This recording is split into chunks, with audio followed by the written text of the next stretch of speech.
السلام عليكم ورحمة الله وبركاته. ازيكم يا حضرات، عاملين ايه؟ احنا بعد ما خلصنا النزهة الجديدة حبيت ان اوري حضراتكم النزهة القديمة اللي هي منطقة كباء وبيرتي. تمام، ده شارع جسر السويس يا حضرات، وعلى شمال حضراتكم دلوقتي منطقة كباء وبيرتي. المنطقة دي منطقة جديدة لسه مستحدثة، فيها عماير كتير اتبنت واسعارها مميزة جدا. وفي نفس الوقت بصوا شارع جسر السويس يا حضرات بعد ما اتغير بقى جميل ازاي. اللي فوق ده يا حضرات المترو الجديد، المترو الجديد اللي هو بيربط محطة عدلي منصور بمحطة الجراج بكلية البنات مرغني لحد العتبة. ده الخط الثالث والمتروهات كلها هنا يا حضرات دلوقتي اتربطت كلها ببعض في مصر، وفي محطات تبادلية كتير. واكتر محطة واكبر محطة حاليا محطة عدلي منصور، هوريها لحضراتكم. احنا دلوقتي عند محطة مترو كباء. بص شكل المحطة من فوق، المحطة شكلها من فوق اهي يا حضرات، دي شكل المحطة من فوق. المحطة جميلة جدا، سلالم على يمين الطريق وشمال الطريق على طول كده. لو احنا حابين نطلع على طريق مصر اسماعيليه الصحراوي، حابين نطلع على سلام موقف العاشر، حابين نطلع يا حضرات على الدائري، عايزين نلف ونرجع تاني، بنلف على ألف مسكن كوبري التجنيد، ونقدر ننزل على رمسيس والعباسيه ووسط البلد. احنا هنا يا حضرات في شارع جسر السويس، وكنا بنتفرج مع بعض. شايفين الكباري اللي اتعملت يا حضرات؟ بصوا انا هوري لحضراتكم الكوبري ده بياخد من منطقه كباء وشارع ال40 وبينزلنا على محور جوزيف تيتو الناحيه التانيه، وبيطلعنا على طول على النزهه. بيعدي من فوق المترو.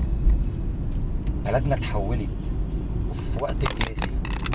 طبعا انا معترف مع حضراتكم ان الاقتصاد الوضع صعب فيه بسبب الظروف اللي بتحصل في بلدنا وفي العالم كله، ولكن يعني عندي نظرة أمل وتفاؤل في البلد، بحيث إن كل ما بتحرك وكل ما بمشي بلاقي فيه تغيرات. يعني المترو ده يا حضرات ما كانش موجود، شارع جسر السويس ده كان شارع رديء جدا للغاية، وكان غير ممهد خالص إن احنا نمشي عليه بسبب التكدس المروري والزحمة اللي كان بتعوق حركة المرور في معظم الاوقات.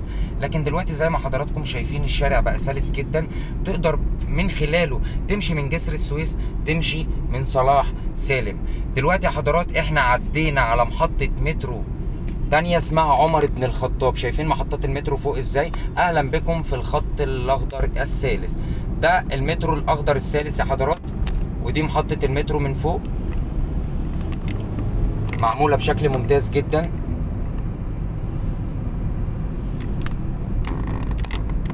المترو بيعدي من فوق طريق جسر السويس وبياخدنا يا حضرات وبيمشي بينا لطريق مصر اسماعيليه الصحراوي.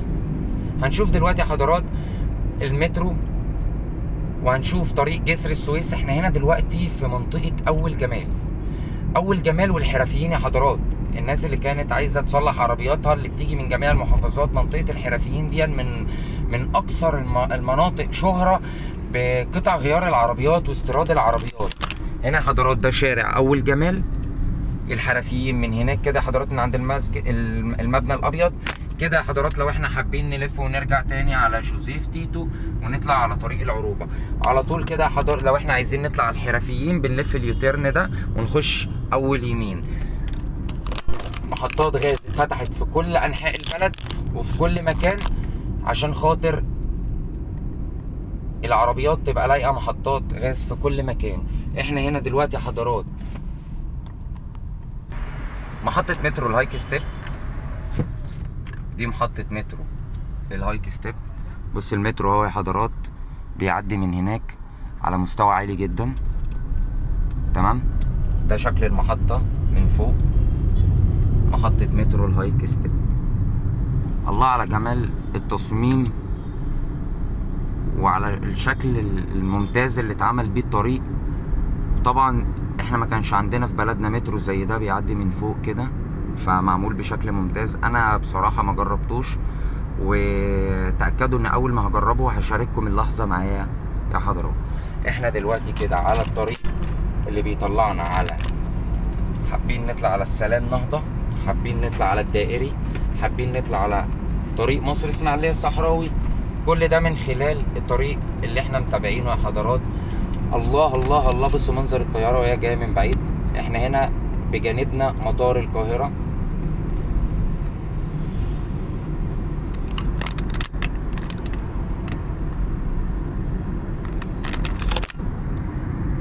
شكل الطيارة ممتاز جدا. المترو اهو من فوق بياخد منحنى طبعا عشان الطريق ماشي في وضعه الطبيعي. احنا كده داخلين على محطة عدلي منصور. المحطة احنا هنا كده خلصنا، سوري، محطة الهايك ستيب، وداخلين على سلام موقف العاشر. وهنا المحطة التبادلية اللي ان شاء الله من خلالها هيكون محاور كتير للمترو، اعمال انشاء في المحطة. محطة مركزية عدلي منصور، محطة مركزية عدلي منصور. دي المحطة المركزية لعدلي منصور يا حضرات. مدخل المحطة من هناك اهو.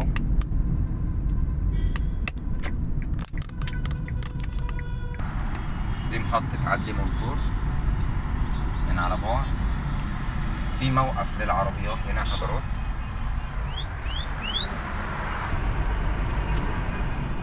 ومن هنا يا حضرات احنا كده خدنا اليوتيرن عشان نطلع على الدائري. واول ما بناخد اليوتيرن ونطلع على الدائري في سلام موقف العاشر، ذا هاوس تاون سنتر، اتفتح سنترات، فتح ماكدونالدز، بنزيمة بشكل ممتاز جدا. شايفين يا حضرات؟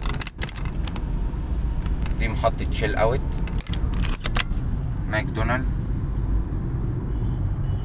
احنا هنا معديين من تحت الدائري.